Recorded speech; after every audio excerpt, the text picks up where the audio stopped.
ابن البعترہ بتایا جاتا ہے، اس نے یہ کہا کہ اگر یہ بات ہے تو عیسیٰ ابن مریم کی تو عبادت کرتے ہیں،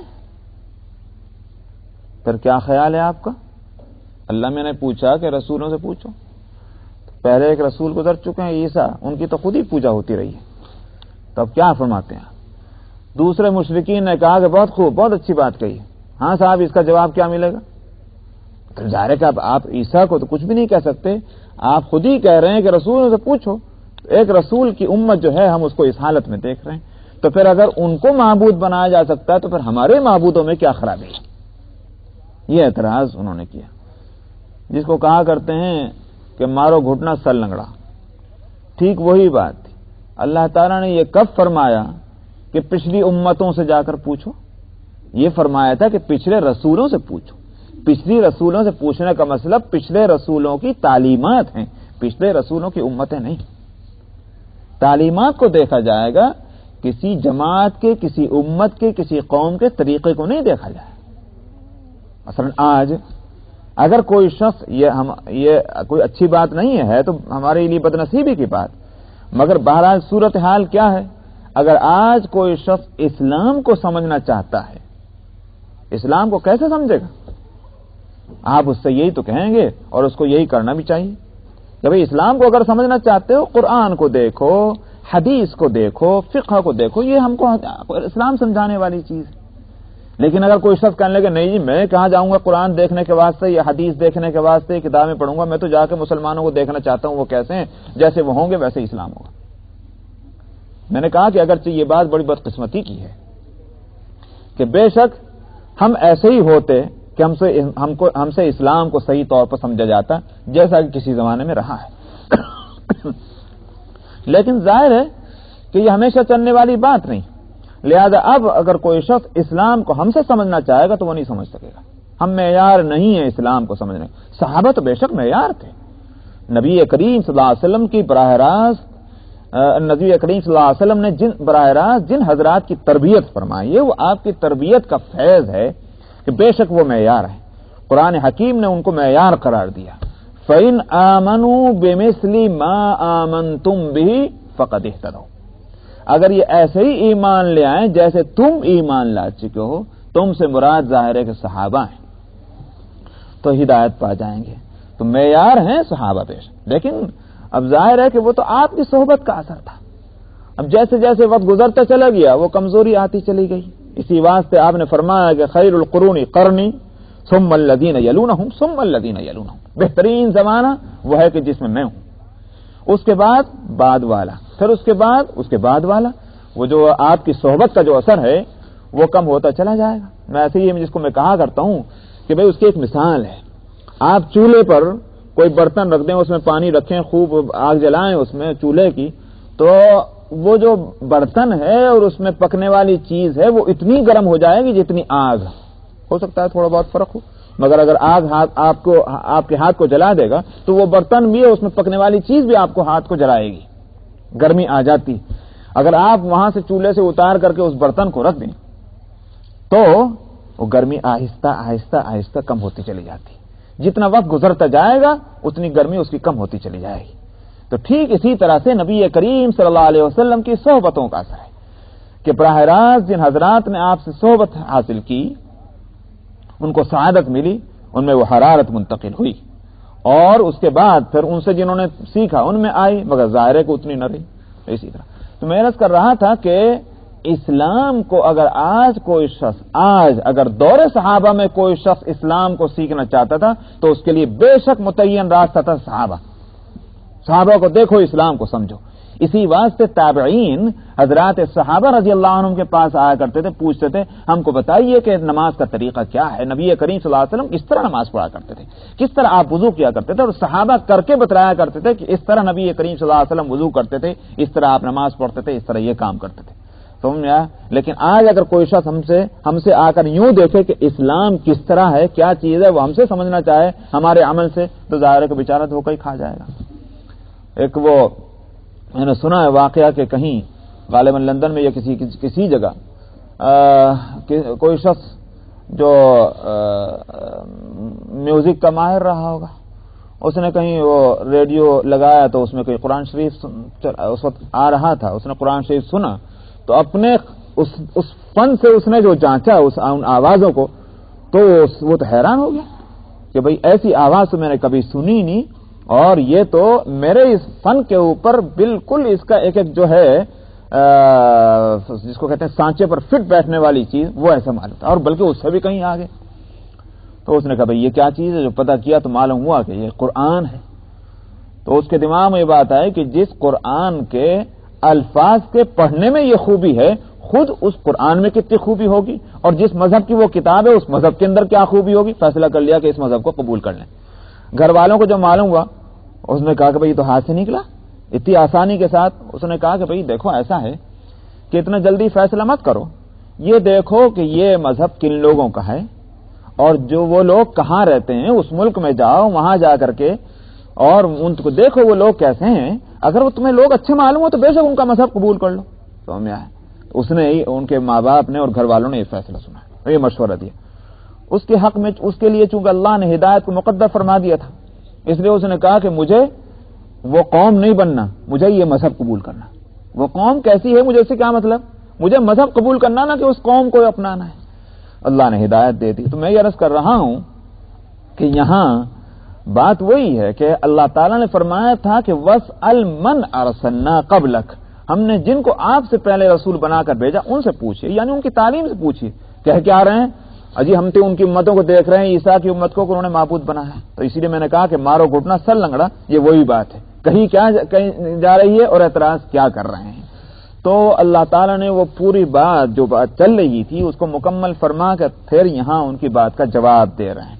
وَلَمَّا ضُرِبَ ابْنُ مَرْيَمَ مَثَلًا إِذَا قَوْمُكَ مِنْهُ يَصِدُّونَ، اور جب ابن مریم کو مثال دی گئی، یعنی ایک لایا گیا اس کو کہ بھئی پچھلے امتوں سے پوچھو، پچھلے انبیاء سے پوچھو، تو ابن مریم کا ذکر آیا اور مثال میں اس کو لائے، تو اذا قومک منہ یصدون، ان کے تعلق سے آپ کی قوم جو ہے وہ غلغہ پاڑا کرنے لگی۔ یصدون کے معنی یہی آتے ہیں شور کرنا، ہنگامہ کرنا۔ وقالوا اآلہتنا خیر ام ہو، اور کہنے لگے ہمارے معبود اچھے ہیں کہ وہ اچھے ہیں، تو کیا فرق رہ گیا، اگر وہ معبود بن سکتے ہیں تو ہمارے بھی معبود ہیں، وہ بھی کچھ خوبیاں ہی رکھتے ہی تھے۔ ما ضربوہ لک الا جدلا، فرمایا کہ انہوں نے عیسیٰ ابن مریم کو آپ کے لیے جو مثال لا کر پیش کیا ہے آپ کے سامنے، اس کے سوا کوئی حقیقت نہیں کہ یہ جھگڑا چاہتے ہیں۔ تو ان میں کوئی بات کو سمجھنا نہیں چاہتے تھے، بات جو سمجھائی جا رہی اس کو سمجھنے کی بجائے مقابلے میں لا کر ایک مثال پیش کر رہے ہیں، ظاہر ہے کہ یہ جھگڑا ہے۔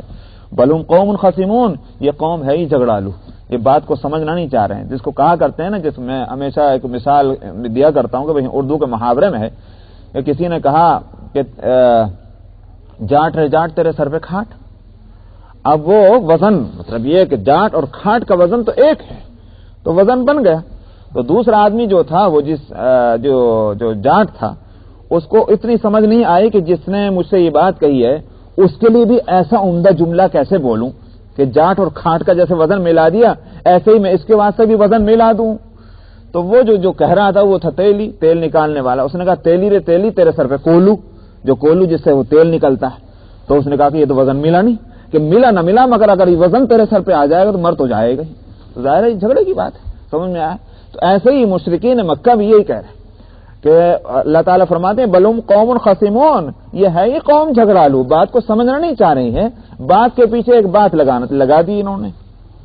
ان ہوا الا عبد انعمنا علیہ وجعلناہ مثلا لبنی اسرائیل، ان کو جن لوگوں نے معبود بنایا ان میں معبود ہونے کی کوئی شان نہیں تھی، ان کے جو اپنے کمالات تھے وہ کمالات دراصل ہمارے دیے ہوئے تھے، ان کمالات کی وجہ سے ان کی عبدیت اور بندگی میں کوئی فرق نہیں پڑ رہا تھا کہ جس کی وجہ سے قوم نے ان کو معبود بنایا، نہ وہ معبود نہ کوئی اور معبود، معبود تو صرف ایک اللہ ہے۔ فرمایا کہ نہیں تھے وہ مگر بندے کہ جن پر ہم نے انعام فرمایا اور ہم نے ان کو ایک مثال بنا دیا، ایک نمونہ بنا دیا، یہاں مثال سے مراد ہو کہ نمونہ، ہم نے ان کو ایک نمونہ بنا دیا بنی اسرائیل کے واسطے۔ وَلَوْ نَشَاءُ لَجَعَلْنَا مِنْكُمْ مَلَائِكَةً فِي الْأَرْضِ يَخْلُفُونَ. ان پر انعامات کیا تھے؟ انعمنا علیہ حضرت عیسیٰ علیہ السلام پر، اور جس کو یوں کہیے کہ ایک قابل بحث ایک نمونہ جس چیز کو بنا دیا گیا وہ حضرت عیسیٰ علیہ السلام کا بے باپ کا پیدا ہونا، حضرت عیسیٰ علیہ السلام کو جو معجزات دیے گئے، بچپن میں ان کا بولنا، اسی طرح سے جو اعلان نبوت کے بعد وہ معجزے کہ مٹی کی چڑیا بنائی، پھونک ماری تو اڑ گئی، لا علاج مریضوں کو شفا ہو گئی، یہ ساری چیزیں ظاہر ہے کہ اللہ کی مہربانیاں تھیں. وَلَوْ نَشَاءُ لَجَعَلْنَا مِنْكُمْ مَلَائِكَةً فِي الْأَرْضِ يَخْلُفُونَ. بھائی یہ کہنا کہ انسان تو تھے مگر یہ کہ ان میں یہ اوصاف جو تھے اس کی وجہ سے ہم کہتے ہیں کہ وہ معبود تھے. اللہ تعالیٰ فرماتے ہیں کہ اس سے کیا ہوتا ہے، کسی میں اگر اوصاف اچھے ہوں تو اس کی وجہ سے ان کو معبود تھوڑی بنا لیا جائے گا. ہم کو یہ قدرت ہے کہ تمہارے اندر سے ہم فرشتے پیدا کر دیں تو پھر کیا ہوگا؟ نہ وہ فرشتے معبود بنیں گے نہ تم معبود بنو گے. اللہ کی یہ قدرت کی بات ہے کہ بے باپ کے اگر کسی کو پیدا کر دیا تو دراصل اس کی قدرت ہے، اس کا یہ مطلب نہیں کہ وہ معبود بن گیا. تو ایسے ہی جیسے ہم کو یہ بھی قدرت ہے کہ ہم تم انسانوں میں سے کیا کریں، ہم فرشتے پیدا کر دیں، ہم کو اس کی قدرت ہے. حالانکہ انسان سے انسان پیدا ہوتا ہے، انسان سے کوئی غیر انسان نہیں پیدا ہوا کرتا، مگر ایک ہماری عادت ہے، ایک ہماری قدرت ہے. ہماری عادت کو قدرت پر اور قدرت کو عادت پر نہیں قیاس کرنا چاہیے. ہماری قدرت تو یہ ہے کہ ہم انسان سے فرشتے پیدا کر دیں اور عادت یہ ہے کہ انسانوں سے انسان پیدا کرتے ہیں. تو اس لیے فرمایا کہ اگر ہم چاہیں تو بنا دیں تمہارے اندر سے فرشتے زمین کے اندر جو تمہارے جانشین ہوں، تمہارے بعد وہی رہیں دنیا میں. وَإِنَّهُ لَعِلْمٌ لِّلسَّاعَةِ فَلَا تَمْتَرُنَّ بِهَا وَاتَّبِعُونِ. اور فرمایا کہ وہ ذریعہ علم تھے، ہیں ذریعہ علم ہیں یا ایک نشانی ہے. علم دونوں معنی میں بولا جائے گا. ذریعہ علم ہے کہیں کے لیے؟ قیامت کے لیے. فَلَا تَمْتَرُنَّ بِهَا، لہذا قیامت کے معاملے میں شک نہ کرو اے لوگو. وَاتَّبِعُونِ، اور میری بات مانو. کس چیز کو کہا جا رہا کہ یہ قیامت کی نشانی، یہ قیامت کے علم کا ذریعہ ہے؟ انہو، ہو سے مراد کیا ہے؟ مفسرین اس میں مختلف ہیں شروع زمانے سے. حضرت حسن بصری رحمہ اللہ اور دوسرے بعض حضرات کا کہنا یہ ہے، سعید ابن المسیب، کہ انہو، ہو سے مراد ہے قرآن. یہ قرآن جو ہے یہ قیامت کی ایک نشانی ہے، لہذا قیامت کے آنے میں اب تم کو کوئی شک نہیں کرنا چاہیے. قیامت کی قرآن کو قیامت کی نشانی اس اعتبار سے کہا جائے گا کہ بھئی اب قرآن آخری کتاب ہے جو آ چکی ہے، سمجھ میں آیا. اس کے بعد یہ سمجھ لینا چاہیے اب کوئی کتاب نہیں آ رہی، پھر کیا آئے گا؟ قیامت آئے گی. یہ اس اعتبار سے نشانی. دوسرے حضرات کہتے ہیں ان کے علاوہ کہ ہو سے مراد قرآن نہیں بنے گا بلکہ حضرت عیسیٰ علیہ السلام بنیں گے. اس لیے کہ یہاں قرآن کا کوئی تذکرہ ہی نہیں، تو ہو کی ضمیر لوٹے گی کیسے جب قرآن کا کوئی ذکر ہی نہیں آ رہا تھا. ہو جو پروناؤن ہے تو پروناؤن جب لاتے ہیں جب کوئی ناؤن پیچھے آ چکا ہے، سمجھ میں آیا، تو ضمیر جب ہی آئے گی جب پہلے کوئی اسم آ چکا ہے. اس لیے یہاں قرآن آ ہی نہیں رہا ہے تو لہذا ہو کی ضمیر ادھر نہیں لوٹے. پھر کس طرح لوٹے گی؟ عیسیٰ علیہ السلام کو ذکر چل رہا ہے لہذا عیسیٰ علیہ السلام مراد ہوں گے. عیسیٰ علیہ السلام مراد ہونے کے معنی کیا ہے؟ پھر اس میں دو رائے ہیں. بعض حضرات تو کہتے ہیں کہ حضرت عیسیٰ علیہ السلام قیامت کی نشانی ہے یا قیامت کے علم کا ایک ذریعہ ہے.